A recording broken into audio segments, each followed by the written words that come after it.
In this second episode, we will talk about the role of Duncan Fletcher, under whom India lost 8 tests on the trot, and that made someone like Sunny Gavaskar come out and say that we need to lose this coach. And we would also speak about the modern methods of coaching, which has left many ex-players divided, and that rift is quite deep in the cricketing fraternity. After Gary Kirsten, the age factor suddenly rose up. Duncan Fletcher came in. He was earlier the England coach, senior man in years, absolutely revered by people like former England captain Nasser Hussain, who said that Duncan Fletcher brought in new ideas at that point in time for England, was a superb man who understood the game very, very well, knew the finer points of the game. What happened in India was very disastrous. 8 tests on the trot, India lost under Duncan Fletcher. MS Dhoni was the captain, and after the 8th loss, Sunil Gavaskar openly said that someone like Duncan Fletcher should be allowed to go.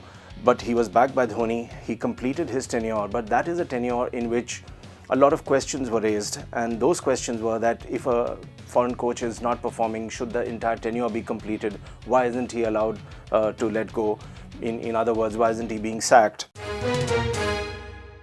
Towards the end, Ravi Shastri was brought in as director of cricket, and it was seen as a move to clip Duncan Fletcher's wings. And some stories have emerged that even Dhoni did not know of the call being made till he was informed by BCCI on a con call. Whatever may be the truth, Ravi Shastri took control of the side, brought in some of his ideas, and Ravi is known to be a man who speaks his mind, is very aggressive, and backs young talent. It has helped the team to a considerable extent, and Duncan Fletcher's stint has got over. The interesting toss-up now will be that will India need a foreign coach or will India need an Indian coach? There are various permutations and combinations that are being discussed, and one of them is very interesting, that you've had Ravi as the director of cricket.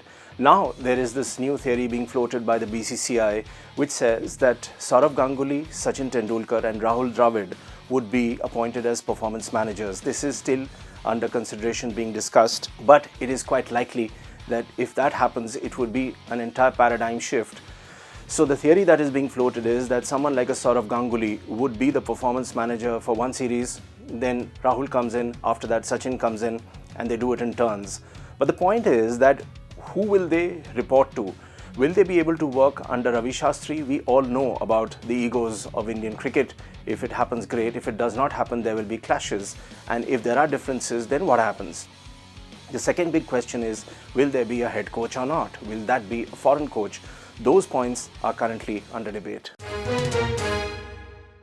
The IPL has brought in modern methods, modern techniques of coaching. Now, instead of 1 or 2 coaches, you have a bowling coach.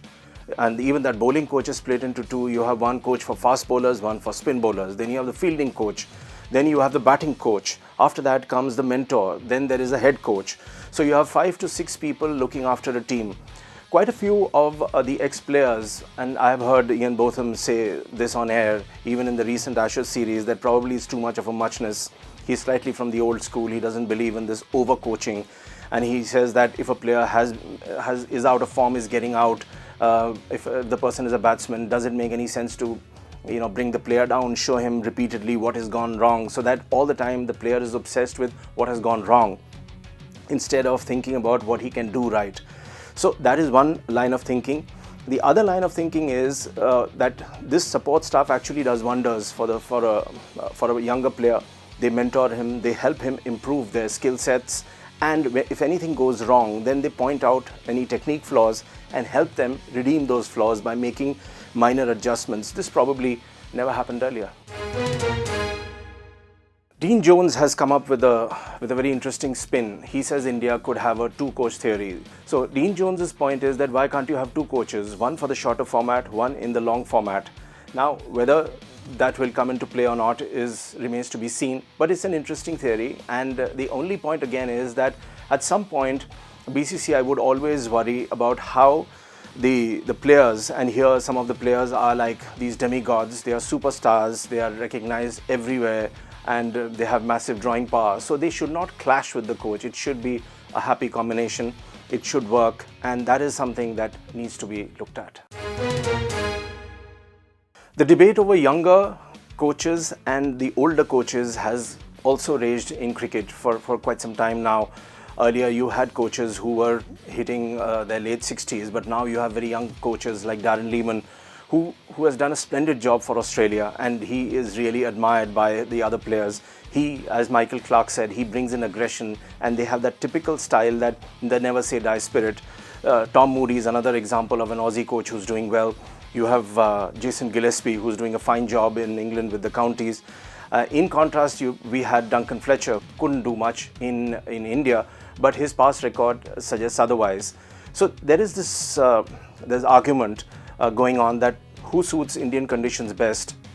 One would like to believe that if it is a slightly younger person with younger thoughts, with younger views, maybe it's a better call than having someone old and who cannot really understand or gel in.